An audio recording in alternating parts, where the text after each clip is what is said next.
പ്രവാചകർ സല്ലല്ലാഹു അലൈഹി വസല്ലമ തങ്ങൾ റജബ് മാസത്തിന്റെ മഹത്വം ഇങ്ങനെ പറയുമ്പോൾ ഒരു വൃദ്ധനായ സ്വഹാബി എഴുന്നേറ്റു. പ്രായം ചെന്ന ഒരു ഉപ്പ എഴുന്നേറ്റു.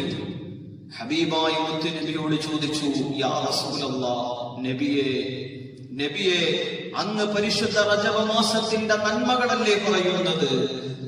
പരിശുദ്ധ റജബ് മാസത്തിന്റെ ഓരോ നന്മകൾ പറയുമ്പോഴും ഞാൻ വല്ലാതെ കൊതിച്ചു പോകുന്നു നബിയേ. പരിശുദ്ധമായ റജബ് മാസത്തിന്റെ ഓരോ ദിവസങ്ങളിലും നോമ്പനുഷ്ഠിക്കുന്നതിന്റെ മഹത്വം അങ്ങ് പറയുമ്പോ യാ റസൂലല്ലാഹ്, ഞാൻ വല്ലാതെ കൊതിച്ചു പോകുന്നു നബിയേ. എനിക്കും അങ്ങനെ ചെയ്യാൻ സാധിച്ചിരുന്നുവെങ്കിൽ എന്ന് ഞാൻ ആശിച്ചു പോകുന്നു. പക്ഷേ എന്റെ പ്രായം അതിന് തടസ്സമാണ്, എന്റെ ആരോഗ്യം അതിന് വല്ലാത്ത പ്രയാസമാണ്. എനിക്ക് സാധിക്കില്ല നബിയേ, എനിക്ക് എന്തെങ്കിലും വഴി പറഞ്ഞു തരുമോ എന്ന് മുത്തുനബി സ്വല്ലല്ലാഹു അലൈഹി വസല്ലമ തങ്ങളോട് ചോദിക്കുമ്പോ അല്ലാഹുവിന്റെ റസൂൽ പറഞ്ഞു, സയ്യിദുനാ മുഹമ്മദ് റസൂലുള്ളാഹി സ്വല്ലല്ലാഹു അലൈഹി വസല്ലം ആ സ്വഹാബിയെ നിരാശനാക്കി മടക്കുകയല്ല തങ്ങൾ ചെയ്തത്. പിന്നെയോ ആ വൃദ്ധനായ സ്വഹാബിക്ക് അദ്ദേഹത്തിന്റെ ആരോഗ്യസ്ഥിതി കൊണ്ട് എന്ത് ചെയ്യാൻ പറ്റുമോ അതിനെയാണ് നബി തങ്ങൾ പരിഹാരമായി പറഞ്ഞു കൊടുത്തത്.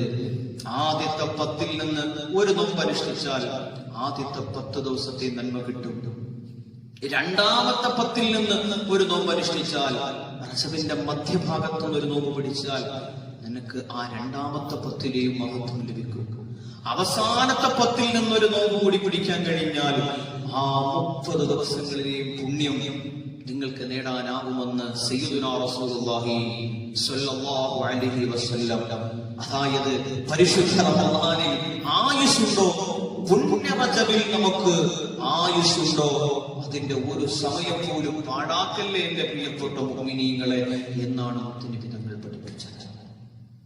കാണാമല്ലോ, ലോകത്തിന്റെ നേതാവ് അഷ്റഫുൽ ഖൽഖ് മുഹമ്മദ് മുസ്തഫ സ്വല്ലല്ലാഹു അലൈഹി വസല്ലമ തങ്ങൾ പറഞ്ഞുവല്ലോ, 10ൽ ഒരാൾ 100 തവണ ഒരു ദിക്ർ ചൊല്ലിയാൽ, 100 തവണ ഒരാൾ ഒരു ദിക്ർ ചൊല്ലിയാൽ സുബ്ഹാനൽ ഹയ്യിൽ ഖയ്യൂം, സുബ്ഹാനൽ ഹയ്യിൽ ഖയ്യൂം, സുബ്ഹാനൽ ഹയ്യിൽ ഖയ്യൂം എന്നൊരാൾ 100 തവണ ചൊല്ലിയാൽ, അല്ലാഹു തൗഫീഖ് ചെയ്യട്ടെ, അല്ലാഹു തൗഫീഖ് ചെയ്യട്ടെ.